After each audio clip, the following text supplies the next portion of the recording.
Oman ರಾಜಧಾನಿ ಮಸ್ಕತ್ನಲ್ಲಿ ವರುಣ ಅಬ್ಬರಕ್ಕೆ ಜನ ನಲುಗಿ ಹೋಗಿದ್ದು 12 ಮಕ್ಕಳು ಸೇರಿ 19 ಮಂದಿ ವರುಣ ಅಬ್ಬರಕ್ಕೆ ಬಲಿಯಾಗಿದ್ದಾರೆ.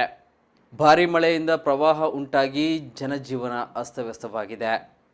ಕೇರಳದ ಮೂಲದ ವ್ಯಕ್ತಿ ಗೋಡೆ ಕುಸಿದು ಸಾವನ್ನಪ್ಪಿದ್ದಾರೆ. ದಿಢೀರ್ ಪ್ರವಾಹದ ಹಿನ್ನೆಲೆ ಮಸ್ಕತ್ನಲ್ಲಿ ಸರ್ಕಾರಿ ಮತ್ತು ಖಾಸಗಿ ವಲಯದ ಉದ್ಯೋಗಿಗಳಲ್ಲಿ ಮನೆಯಿಂದಲೇ ಕೆಲಸ ಮಾಡಲು ಸೂಚಿಸಲಾಗಿದೆ.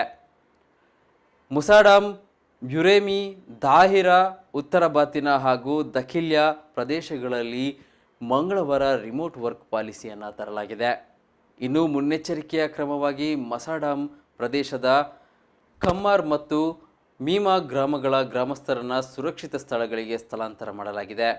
ಹಠಾತ್ ಪ್ರವಾಹದಿಂದ ಸಂಕಷ್ಟಕ್ಕೆ ಸಿಲುಕಿದ ಸಾವಿರಾರು ಜನರನ್ನು ರಕ್ಷಿಸಲಾಗಿದೆ. ಅಲ್ ಮುದಾಹಿಬಿನಲ್ಲಿ 1000ಕ್ಕೂ ಹೆಚ್ಚು ಜನರನ್ನು ಸ್ಥಳಾಂತರ ಮಾಡಲಾಗಿದೆ. ಇನ್ನೂ ಹಲವು ಕಡೆ ಸಿಲುಕಿದ ಜನರನ್ನು ಸುರಕ್ಷಿತ ಸ್ಥಳಕ್ಕೆ ಸ್ಥಳಾಂತರಿಸಲಾಗಿದೆ.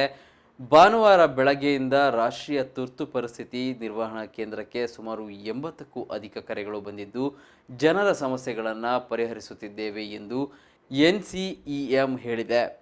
ಇಂದು ಮಂಗಳವಾರ ರಾತ್ರಿ ಮತ್ತೆ ಮಸ್ಕತ್ ಮತ್ತು ಸುತ್ತಮುತ್ತಲಿನ ಪ್ರದೇಶದಲ್ಲಿ ಭಾರೀ ಮಳೆಯಾಗುವ ಎಚ್ಚರಿಕೆಯನ್ನು ಹವಾಮಾನ ಇಲಾಖೆ ನೀಡಿದ್ದು, ಪರಿಸ್ಥಿತಿ ಮತ್ತಷ್ಟು ಬಿಗಡಾಯಿಸಲಿದೆ ಎಂದು ಎಚ್ಚರಿಕೆ ನೀಡಿದೆ.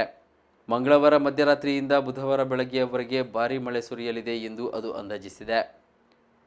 ಮುಸಾಡಾಮ್ನಲ್ಲಿ ಬಿರುಗಾಳಿ, ಗುಡುಗು ಮಿಂಚು ಸಹಿತ 50 ಮಿಲಿಮೀಟರ್ನಿಂದ 150 ಮಿಲಿಮೀಟರ್ ಮಳೆ ಸುರಿಯಲಿದೆ ಎಂದು CAA ತನ್ನ ವರದಿಯಲ್ಲಿ ಹೇಳಿದೆ.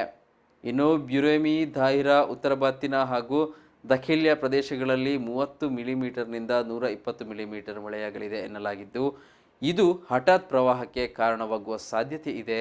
ಏಪ್ರಿಲ್ 16ರಂದು ಸರ್ಕಾರಿ ಮತ್ತು ಖಾಸಗಿ ಮತ್ತು ಅಂತಾರಾಷ್ಟ್ರೀಯ ಶಾಲೆಗಳಿಗೆ ರಜೆ ಘೋಷಿಸಲಾಗಿದ್ದು, ಲಭ್ಯವಿರುವ ಸಂಪನ್ಮೂಲಗಳ ಆಧಾರದಲ್ಲಿ ತರಗತಿಗಳನ್ನು ಆನ್ಲೈನ್ನಲ್ಲಿ ನಡೆಸಬಹುದು ಎಂದು ಹೇಳಿದೆ.